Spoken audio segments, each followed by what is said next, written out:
हो, वर्षाला 18 लाख रुपये कमवणारा माणूस.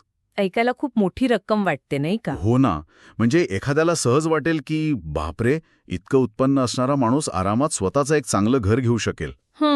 पण प्रत्यक्षात तसं नसतं. अगदी. म्हणजे मुंबई, पुणे किंवा अगदी नाशिकसारख्या शहरात जेव्हा प्रत्यक्ष घर घ्यायची वेळ येते, तेव्हा खरं वास्तव समोर उभं राहतं. आजच्या या सखोल चर्चेत तुमचं स्वागत आहे. आज आपण एका अत्यंत महत्त्वाच्या माहितीस्रोतावर बोलणार आहोत. प्रधानमंत्री आवास योजना म्हणजे PMAY ची सविस्तर मार्गदर्शक पुस्तिका. बरोबर. आणि कसं आहे, 18 लाख कमवणारा हा जो उच्च मध्यमवर्गीय माणूस आहे ना, तोही जेव्हा स्वतःच्या घराचं स्वप्न पाहतो, तेव्हा त्यालाही सरकारी मदतीची नितांत गरज भासते. आपली आजची गृहनिर्माण व्यवस्था इतकी महागडी झाली आहे की सर्वांच्याच आवाक्याबाहेर गेली आहे ती. खरंय, केवळ तळागाळातील नव्हे तर मध्यम वर्गालाही आधाराची गरज आहे. आणि याच वास्तवाला आपण आज भिडणार आहोत. सर्वांसाठी घर किंवा जे हाऊसिंग फॉर ऑल हे मिशन आहे, ही घोषणा आपण गेली अनेक वर्ष ऐकत आलोय. पण ती प्रत्यक्षात जमिनीवर कशी उतरते हे पाहणं महत्त्वाचं आहे. नक्कीच. गृहनिर्माण आणि शहरी व्यवहार मंत्रालयाने तयार केलेली ही जी पुस्तिका आहे, ती केवळ काही सरकारी नियमांचा कोरडा संच नाहीये, तर तो अर्थशास्त्र, भूगोल आणि मानवी संघर्षाचा एक काय म्हणता येईल विस्तृत नकाशा आहे. स्वतःच्या मालकीचं घर नसणं ही केवळ भौतिक उणीव नसते. बरोबर. त्याचा थेट परिणाम कुटुंबाचं आरोग्य, मुलांचं शिक्षण आणि एकूणच आर्थिक स्थिरतेवर होतो. अगदी बरोबर. त्यामुळेच ही योजना केवळ गरिबांसाठीची खैरात नसून ती समाजातील एका मोठ्या वर्गाला आधार देणारी व्यवस्था आहे. आणि या माहितीतून जी सर्वात पहिली लक्षवेधी गोष्ट समोर येते ती म्हणजे या योजनेने सगळ्या समस्यांना एकाच चष्म्यातून पाहिलेलं नाहीये. हो, तो एक खूप मोठा प्लस पॉइंट आहे. भारतासारख्या खंडप्राय देशात शहर आणि गाव यांच्या गरजा खूप वेगळ्या आहेत. तिथे एकच उपाय चालणार नाही. तर सुरुवातीला आपण शहरी भागाचा म्हणजेच PMAU अर्बनचा विचार करूया. शहरांमध्ये जागांची प्रचंड टंचाई असते आणि किमती तर गगनाला भिडलेल्या असतात. आणि म्हणूनच शहरी भागातील घरांचा प्रश्न सोडवण्यासाठी धोरणकर्त्यांनी एक अतिशय व्यावहारिक मार्ग निवडलाय. तिथे यंत्रणा स्वतः थेट घर बांधून देत नाही. अच्छा, मग कसं होतं काम? त्याऐवजी जेव्हा तुम्ही घर खरेदी करण्यासाठी किंवा नवीन बांधकामासाठी बँकेकडून कर्ज घेता ना, त्या कर्जाच्या व्याजावर सबसिडी दिली जाते. म्हणजे कर्जावर सवलत. हो, याला क्रेडिट लिंक्ड सबसिडी स्कीम असं म्हणतात. आणि या व्यतिरिक्त समजा एखाद्या कुटुंबाकडे आधीच एखादं छोटं घर असेल आणि त्यांना वाढत्या कुटुंबासाठी त्यात एका खोलीची भर घालायची असेल, तर त्या विस्तारासाठीही यातून मदत दिली जाते. अरे वा, इथेच ती आर्थिक शिडीची संकल्पना अतिशय स्पष्टपणे दिसून येते. बरोबर. म्हणजे बघा, ही शिडी प्रत्यक्षात कशी काम करते हे थोडं उलगडून पाहूया. या योजनेने कुटुंबाच्या वार्षिक उत्पन्नानुसार काही स्पष्ट टप्पे ठरवलेत. सर्वात खालच्या पायरीवर आहेत EWS म्हणजेच आर्थिकदृष्ट्या दुर्बल घटक, ज्यांचं वार्षिक उत्पन्न 3 लाख रुपयांपर्यंत आहे. त्यानंतर येतात LIG किंवा अल्प उत्पन्न गट, ज्यांचं उत्पन्न 3 ते 6 लाख रुपये आहे. अगदी. आणि या 2 गटांसाठी व्याजातील सवलत स्वाभाविकपणे सर्वात जास्त असते. पण या शिडीवरच्या पुढच्या पायऱ्या जास्त धक्कादायक आणि तितक्याच वास्तववादी आहेत. जसं आपण सुरुवातीला 18 लाखांचं उदाहरण दिलं. हो, तो मध्यमवर्गीय माणूस. हो, ते MIG म्हणजेच मध्यम उत्पन्न गटात येतात. यात पुन्हा 2 स्तर पाडलेत. MIG1 ज्यांचं उत्पन्न 6 ते 12 लाख रुपये आहे आणि MIG2 ज्यांचं उत्पन्न 12 ते 18 लाख रुपये आहे.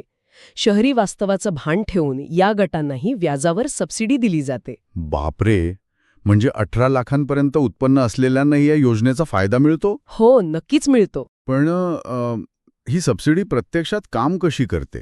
म्हणजे समजा एखादा मध्यमवर्गीय माणूस बँकेत गेला आणि त्याने 60 लाख रुपयांचं गृहकर्ज घेतलं, तर ही सबसिडी त्याला दर महिन्याला हप्त्यातून परत मिळते की त्याच्या खात्यात रोख जमा होते? हा प्रश्न अनेकांना पडतो. हो ना, कारण या एका निर्णयाचा त्याच्या खिशावर थेट परिणाम होतो. या योजनेचा अतिशय तांत्रिक पण सर्वात महत्वाचा भाग आहे.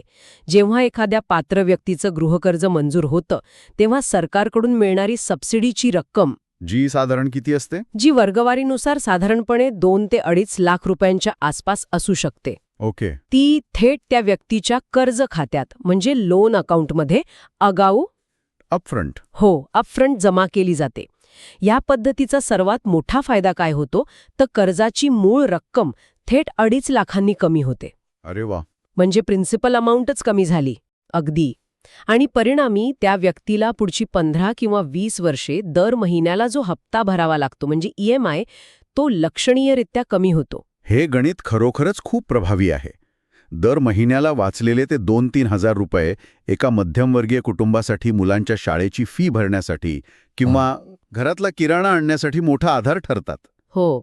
म्हणजे ही योजना केवळ घर घेण्यापुरती मर्यादित नाहीये, तर ती त्या कुटुंबाची पुढील 20 वर्षांची आर्थिक कोंडी फोडण्याचं काम करते. खरंय. पण हे सगळं शहरी भागात शक्य आहे, कारण तिथे बँकांचं एक भक्कम जाळं उपलब्ध आहे.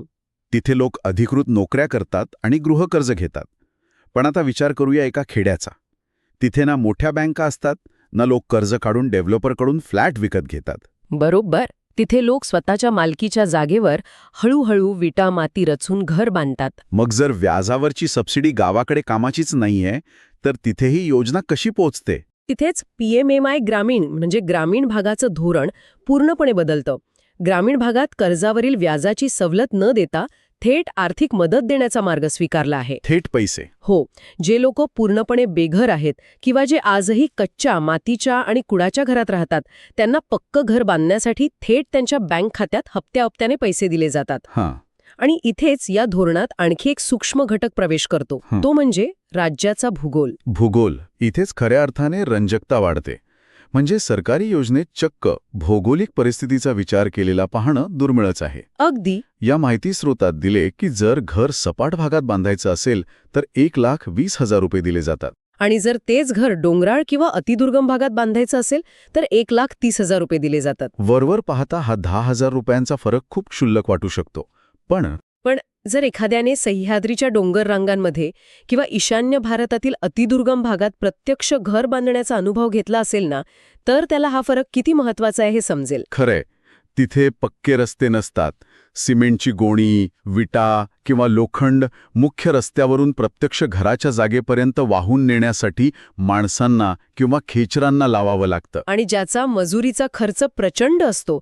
सपाट भागात जिथे थेट ट्रॅक्टर घरापर्यंत पोहोचू शकतो, तिथे हा खर्च वाचतो. म्हणजे राजधानीत एका वातानुकूलित केबिनमध्ये बसून संपूर्ण देशासाठी एकच नियम सर्वांना. One size fits all. हो. असा अट्टहास न धरता स्थानिक भौगोलिक आव्हानांना समजून घेण्याचा हा एक अत्यंत प्रगल्भ प्रयत्न आहे. नक्कीच. आणि यात राज्यांचा सहभागी तितकाच रंजक आहे.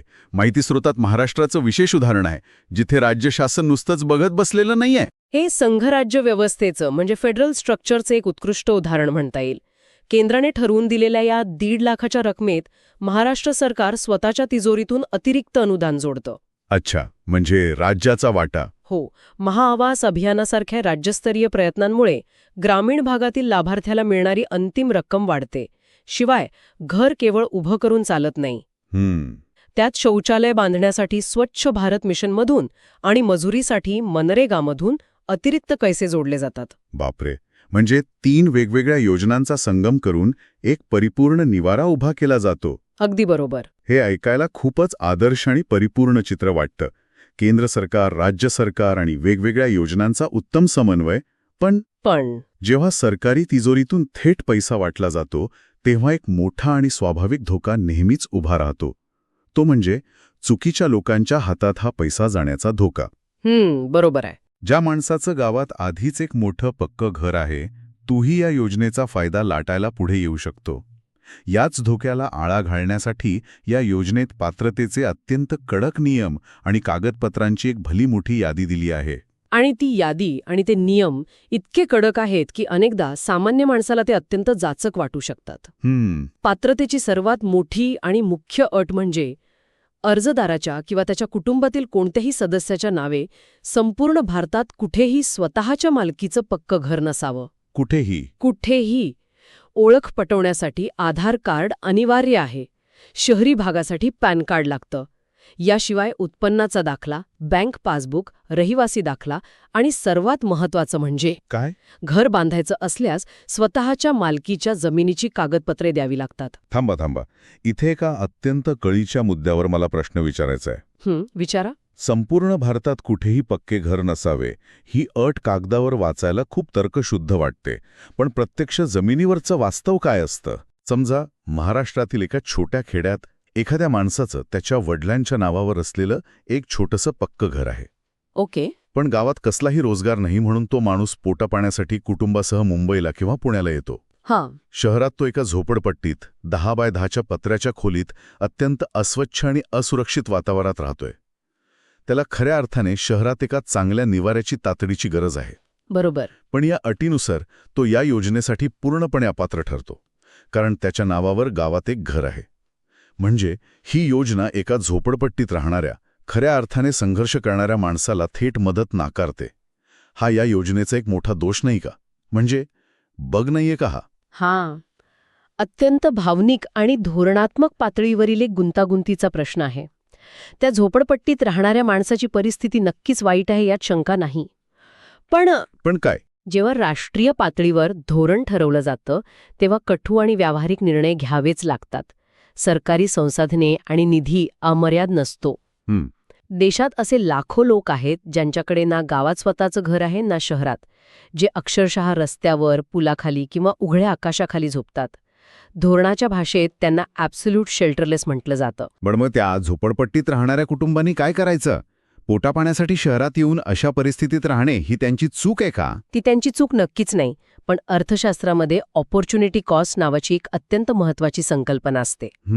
जर मर्यादित निधीतून आपण गावात घर असलेल्या एका व्यक्तीला शहरात दुसरं घर घेण्यासाठी मदत केली, तर तो पैसा अशा एका व्यक्तीच्या वाट्याचा असू शकतो ज्याच्या डोक्यावर अजिबातच छत नाही. अच्छा.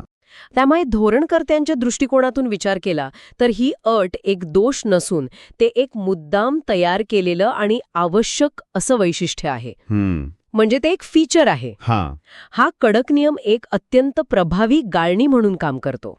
गाळणी म्हणजे फिल्टर? हो. जेणेकरून रांगेत सर्वात मागे उभे असलेल्या सर्वाधिक गरजू व्यक्तीला पहिला हक्क मिळेल. रांगेत सर्वात मागे उभे असलेल्या माणसाला आधी संधी मिळाली पाहिजे, हे न्यायाच्या तत्वाला नक्कीच धरून आहे. हा मुद्दा पटण्यासारखा आहे. पण या सगळ्यातून पात्र ठरण्यासाठी जी कागदपत्रांची पूर्तता करावी लागते, तिथे व्यवस्थेतील एक दुसरा मोठा अडथळा निर्माण होतो. कोणता? विशेषतः जमिनीची कागदपत्रे. ग्रामीण भागात अनेकांकडे पिढ्यानपिढ्या जमीन असते, पण त्यांचा सातबाराचा अवतारा किंवा मालकी हक्काची कागदपत्रे नावावर नसतात. हो, हे खूप वेळा होतं. भावकीचे वाद, जुन्या नोंदी नसणे यामुळे या कागदपत्रांची जुळवाजुळव करणं हे एका अशिक्षित किंवा गरीब माणसासाठी मोठं दिव्य असतं.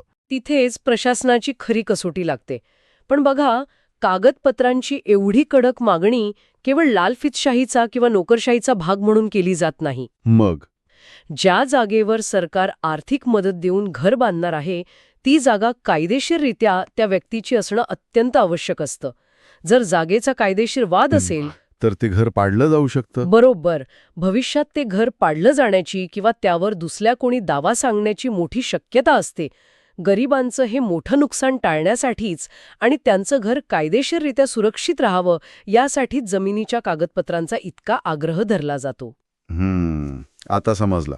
चला, आता एक क्षण असं समजूया की एखाद्या कुटुंबाने या सर्व अग्निदिव्यातून पार पडून कागदपत्र गोळा केली. ओके. ते सर्व कडक अटींमध्ये पात्रही ठरले. आता पुढचा टप्पा काय? सरकारी कार्यालयाचे उंबरे झिजवणे, बाबू लोकांच्या हातापाया पडणे? अजिबात नाही. इथे या माहिती स्रोतात दिलेल्या प्रक्रियेचा भाग मला अत्यंत रंजक वाटला. कारण यात जुन्या लालफितशाहीला वळसा घालून तंत्रज्ञानाचा वापर कसा केलाय हे स्पष्टपणे दिसून येतं. पूर्वी सरकारी योजना मिळवणं म्हणजे कोणत्या तरी साहेबाच्या टेबलावर फाईल घेऊन तासनतास उभं राहणं, असा एक समज होता. हो ना? पण PMAY मध्ये पारदर्शकतेसाठी ऑनलाईन आणि ऑफलाईन असे दोन्ही पर्याय दिले आहेत. ऑनलाईन प्रक्रियेत कोणीही अधिकृत वेब पोर्टलवर जाऊन सिटिझन असेसमेंट या पर्यायाद्वारे स्वतःचा आधार क्रमांक टाकून थेट अर्ज भरू शकतो. तिथेच सगळी कागदपत्र स्कॅन करून अपलोड करता येतात. पण भारतात आजही डिजिटल साक्षरतेचा एक मोठा अभाव आहे. ज्या मजुराला किंवा ग्रामीण भागातील शेतकऱ्याला स्मार्टफोन नीट हाताळता येत नाही, तो या इंग्रजी पोर्टलवर जाऊन PDF फाईल कशी अपलोड करणार? त्यासाठी ऑफलाईन मार्ग उपलब्ध आहेत. जसं की ग्रामपंचायत कार्यालय किंवा नगरपालिकेचे कार्यालय. पण यात एक अत्यंत महत्त्वाचा दुवा मला दिसला, तो म्हणजे CSC किंवा कॉमन सर्व्हिस सेंटर, ज्याला आपण आपले सरकार सेवा केंद्र म्हणतो. अगदी. मला हे सेंटर एका अर्थाने डिजिटल ट्रान्सलेटर्स वाटतात. डिजिटल ट्रान्सलेटर्स हा शब्द अत्यंत चपखल आहे. हे सेंटर्स तंत्रज्ञान आणि तळागाळातील सामान्य माणूस यांच्यातील दरी सांधण्याचं एक अत्यंत महत्त्वाचं काम करतात. कारण तो सामान्य माणूस त्याच्या हातात केवळ कागदपत्रांची एक भौतिक फाईल घेऊन येतो आणि हे सेंटर्स त्या कागदपत्रांना डिजिटल भाषेत रूपांतरित करून सरकारी सर्व्हरपर्यंत अचूकपणे पोहोचवतात. पण इथेच या मार्गदर्शक पुस्तिकेत एक अत्यंत ठळक आणि धोक्याची मोठी सूचना दिली आहे. जे लोक ही चर्चा ऐकत आहेत त्यांनी याकडे विशेष लक्ष दिलं पाहिजे. ती सूचना म्हणजे फसवणुकीपासून सावध राहण्याची. जेव्हा गरिबांसाठी एखादी मोठी योजना येते तेव्हा तिचा गैरफायदा घेणारे मध्यस्थ किंवा दलाल गल्लोगल्ली तयार होतात. मी तुझं घर मंजूर करून देतो, फक्त मला 10,000 रुपये दे, असं सांगणारे अनेक जण असतात. बरोबर. आणि म्हणूनच या पुस्तिकेत स्पष्टपणे नमूद केलंय की कोणत्याही मध्यस्थाला किंवा एजंटला एकही पैसा देण्याची अजिबात गरज नाहीये. ही संपूर्ण प्रक्रिया मोफत किंवा CSC केंद्रांवर अत्यंत नाममात्र शुल्कात होते. आणि या प्रक्रियेला खऱ्या अर्थाने भ्रष्टाचार मुक्त करण्यासाठी यात असेसमेंट ID नावाचं एक अस्त्र सामान्य माणसाला दिलंय. अस्त्र? कसं काय? जेव्हा अर्ज यशस्वीरित्या सबमिट होतो तेव्हा प्रत्येक अर्जदाराला एक विशिष्ट असेसमेंट ID मिळतो. आपण जसं एखादी वस्तू ऑनलाईन मागवल्यावर तिचं ट्रॅकिंग करतो ना, हो, Amazon किंवा फ्लिपकार्टवर जसं करतो तसं. अगदी तसंच. या IDचा वापर करून पोर्टलवर ट्रॅक युअर असेसमेंट स्टेटसवर जाऊन अर्जाची सद्यस्थिती काय आहे हे कोणालाही तपासता येतं. हा एक खरोखरच क्रांतिकारी बदल आहे. म्हणजे आधीसारखं आपली फाईल कोणत्या क्लार्ककडे अडकली आहे हे विचारण्यासाठी कार्यालयात चक्करा माराव्या लागत नाहीत. आपला मोबाईल काढायचा, ID टाकायचा आणि फाईल कुठपर्यंत पोचली हे थेट स्क्रीनवर पाहायचं. हो ना. माहितीचा अधिकार आणि तंत्रज्ञानाची ताकद जेव्हा एकत्र येतात तेव्हा भ्रष्टाचाराला आणि मनमानीला जागा सुरत नाहीये.